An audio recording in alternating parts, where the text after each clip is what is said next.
bawal po ba yung ganitong klaseng tsinelas o clogs o crocs? Mga kaibigan, meron na naman nag-viral na hinuli po ng LTO yung isang riders na gumagamit po ng crocs or clogs.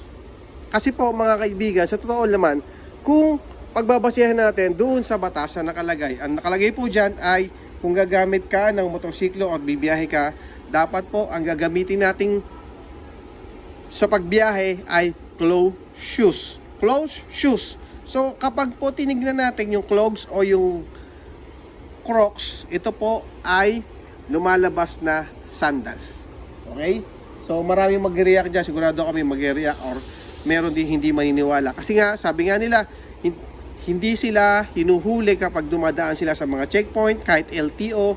Pero mga kaibigan, na kapag mahigpit sa checkpoint, maaari tayong matikitan ng mga ganyan sa pagsusuot natin ng crocs. Meron naman po na bibili na mga sapatos na rubber. Tulad po nito. Ayan mga kaibigan, mura lang to, mga 250 pesos lang naman to. Kapag ginamit mo to, sigurado ako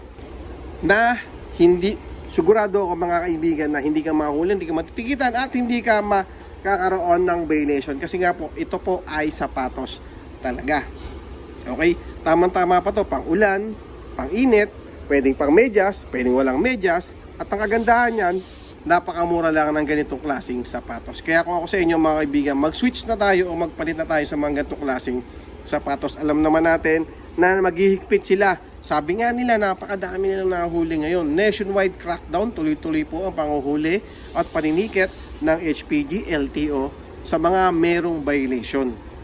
At doon sa mga kasama natin na nag-aangkas ng dalawa, bawal po yun. Kung mahuli kayo, maaari po kayong matikitan. Siyempre, ang dapat na angkas lang ng isang motorsiklo ay yung isa lang na backride.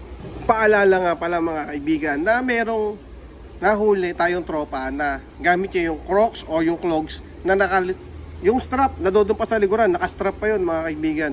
Wala siyang nagawa kasi kundi kunin at tanggapin yung kanyang ticket. Alam niyo ba kung magkano binayaran niya? 1,043 pesos nung tinubos niya yung kanyang ticket. Ayan mga kaibigan, medyo malaki ang gastos or ang penalty, ang multa kapag tayo ay nahuli, kapag nakachinelas, naka-crocs o clogs na tinatawag natin. So hanggat maaari, kaibigan, huwag na po tayong gumamit ng ganyan. Ngayon, siguraduhin mo lang kung gagamit ka niyan, sa mga barabarangay na lang para hindi tayo masyado mag-ala na merong checkpoint. Kung bibiyahe ka ng malayo, siguraduhin nyo na gumagamit tayo ng tamang sapatos sa pagbiyahe. Kasi nga po, totoo naman, bawal bumiyahe ang hindi po nakasapatos. Iyon ang malinaw sa batas. At sinasabi nila na dapat closed shoes ang ating gagamitin kapag po tayo ay bibiyahe o sasakay sa ating motor.